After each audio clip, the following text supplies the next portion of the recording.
So the next question is, as a millennial woman, what are the most pressing issues in your life?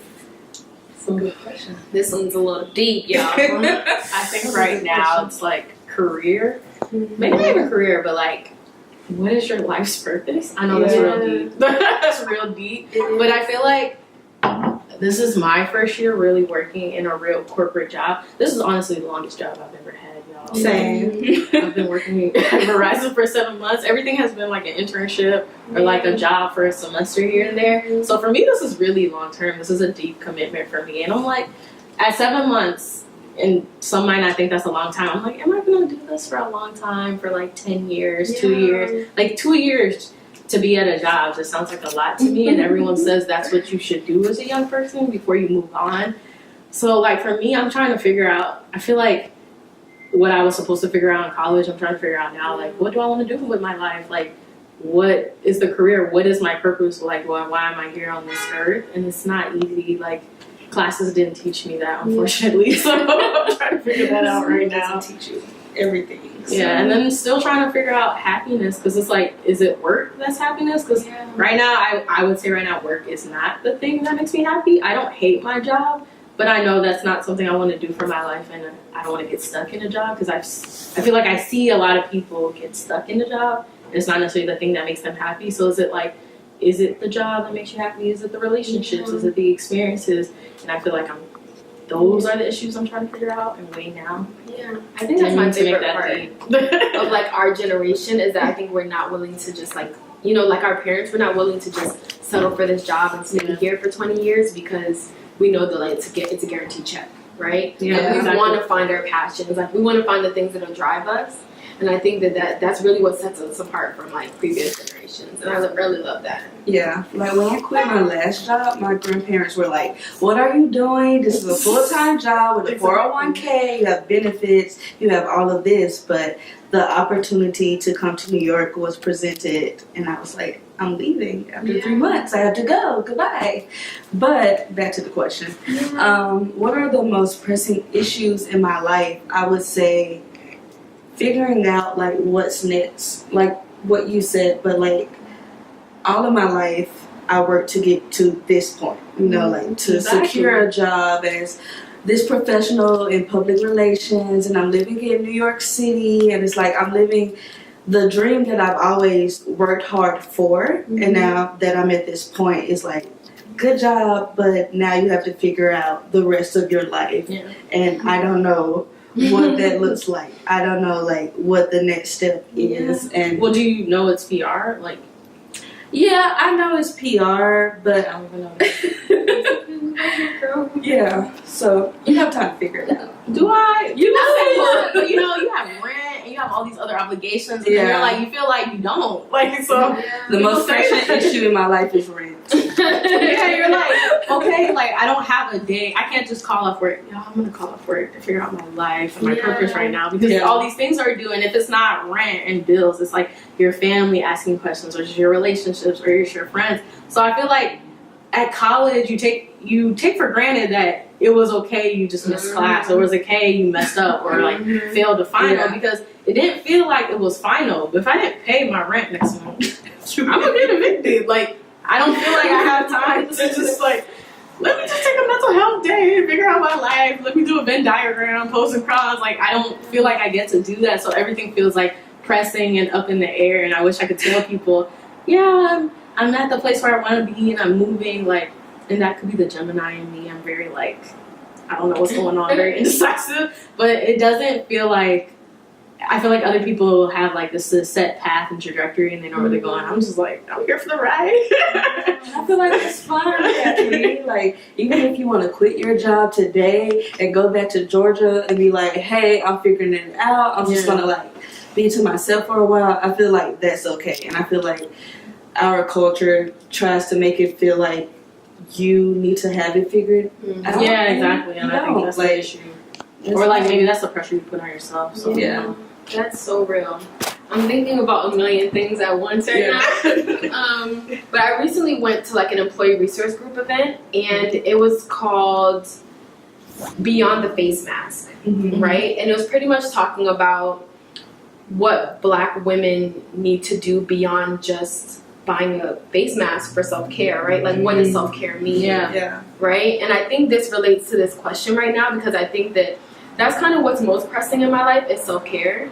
But beyond just like, you know, setting aside a day to get a bubble bath, you know, right? Or like saying, okay, I'll go to the spa this one day, right? Because one of the things that's really important to me is like knowing who I am and what I want for myself. And it's been so challenging to figure out what spaces I like, how I need to carry myself in these spaces that I'm in, whether it be at work or, you know, when I was in grad school, like what are my priorities? And so I can like confidently say that I've made a lot of progress, right? Like I've been able to really sit down and get to know myself, because I think for so long I was kind of like, okay, let me establish this goal and like figure out what the steps are to get to this goal, right? And when I get there, okay, cool, so what's next? Like, and it just became like this checking off boxes, right? And so I read Michelle Obama's book, Becoming, and this girl was reading my life, y'all. Like, you finished it? I did. I'm still like the first 3 chapters, like not even hit page 100. It's okay. So I had to get the audiobook. And I read the audiobook at the same time of listening to it. And so I was able to, like, doing both really helped me to finish the book a lot faster. But there was this one part where she talked about, like, she lived this life of just checking off boxes. And she realized that she pursued law and was a lawyer, and she's making this amazing money. She has this fancy car. She has this great job. But she realized that's not what she wanted to do. You know? And it's like, is it like to tell yourself it was a waste of time to have done all of that things to get to where you are? It's like unrealistic, right? So now it was like this thing where she had to go back to the drawing board and like figure out her life, right? And so she talks about in this one scene when she admitted to her mom that like she had this internal, you know, conflict with herself, right? Because, you know, Barack comes in her life all, you know I want to change the world, and she's like, I want to change the world, but like, how do I get that passion that he has, right? And so when she told her mom that, she was like, her mom kind of chuckled, and she was like, you need to focus on getting the money now, and you can figure out that rest, you know, the rest of the stuff later. And I think that that's like the sad reality that like when you talk to older people about wanting to like figure out your life and like wanting to do something you're passionate about, you know, they're like, that's cute. Yeah, but you got bills to pay, you know, you got priorities. How important is passion when there are other things? It's funny you say that, because I have older parents, so like that's the kind of conversations I have with them, and I'm like, I want to love the job I have. They're like, but that's cute, but most people don't love their jobs. So like, just focus on getting that money. And I feel like our generation is trying to combat that. Like, no, you can do both, but it's hard to figure out how to do both, because I think people underestimate when you've been on this trajectory, like what, from 6 to like 18, everything was set and decided for you, and then you got to decide it yourself, and it's hard because you're like, should I do what I've always been told and do the right way? Because doing the right quote-unquote status quo thing, it does get rewarded, and then but it's like, does it feed your soul? Right. And then trying to go against the grain, it's very hard. It's very like, you're sacrificing so much at a point where you're like, is it worth it? So that's like the hard part now, especially when you're on your own. Things don't feel like, oh, I have another semester or I have another year to figure it out. No, like, things have to get done now or things will fall apart. Yeah, there are no guardrails. Everything feels urgent, and like, so you don't feel like you can make mistakes and make leeways because you feel like everything is dire. So like, that's, to me, I feel like that's like the pressing issue in my life. Like, how do I get the things needed to get done, but also like figuring out what I want to do eventually? And it's like, I think also with us as millennials, like, we want everything to happen now, right now, in a year, and it's like, that's not how life works. Like, I actually read this quote, something about like your 20s is actually for your foundation, and your 30s is like the life you want to live. And it's kind of sad because I'm thinking, why can't I do both now? But it's like you're starting. Oh my God. You don't want to hear that, but you really are starting at ground zero once you've gotten out of school, because you're figuring out the life you want, not what your parents have told you or what your school has told you. And it's like hard because it's not like by 22 you're gonna figure out by 25 and everything's great. Like, so like that's kind of the place I'm at now. So yeah. It's funny you talked about the older generations because my grandparents were like, you work hard now so that you can enjoy life later and retire later with all of this money. And I'm like, Our parents I want to enjoying do that life now. I want to enjoy my life now. I feel like you know? our parents and our grandparents operate on survival mode, so I don't think they ever enjoyed. Well, my grandparents are enjoying their life. Sorry. They are. They're living their best life. So, But do I want to live that long to live my best life? I know. Like, do I want to wait until I'm 70 to live my best life? I don't. So, I feel like it's figuring out what is the best life yeah. too. Like people tell you it's the job, it's the kids, it's the marriage, Right. and then you might not want that. I don't know, but but I feel like you have time to figure it out. yeah. I feel like it's a lot. You know, it's a lot of like figuring out what do I want. And it's funny you didn't think at this age you'd be still saying that. So. Right, because imagine when you were younger and you were like looking at the 27-year-olds, you know, the 25-year-olds. It's like they're adults. Married with a mansion, 2 dogs, 4 kids. When you realize that's really young. Mm-hmm. Yeah, for sure. You're like 30. Right, because now you're looking at the 30-year-olds like, okay, you're not as old as I thought you were. Exactly. 30 used to sound like that was old, like life was halfway over. Yeah. When in real life, like it seems like life is starting. Yeah. I see a lot of glow up happening as you get older, so I'm hoping that's me. Sure.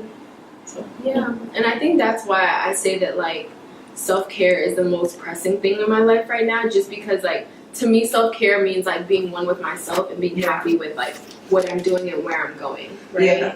And I think that for so long I was checking off those boxes that I wasn't really like being in tune with who I am and who I want to be. Yeah. So it's like now that I've been like intentionally like writing more and like journaling and like, you know, having conversations like with you ladies to like really kind of dig deeper and like have conversations about things we've never really thought about before. It's like, wow, like what do I want? Yeah. You know, like So how do you figure those questions out for you? Like what have you done or took the steps to do that? Yeah, so one of the things I'm doing right now, one of my friends who's also in the program with me, I made the commitment to every week we write together. Mm-hmm. So we do this journaling exercise. Like I kind of scoured the internet and I bought a couple books that have had like different prompts for us to use. And so I use that as a guideline as well as like the things that we're experiencing in our lives to kind of get back to the basics, right? And like actually get pen and paper and like write down like the things that are going on with you right now, like the things that you haven't thought about. Because I think we don't realize like how much we change in a year, right? Like think about who you were exactly a year from now, like what you were thinking about, what your priorities were, like, you know? So I think like a lot of growth happens in that time. So I'm really glad that, you know, I have these spaces to do that.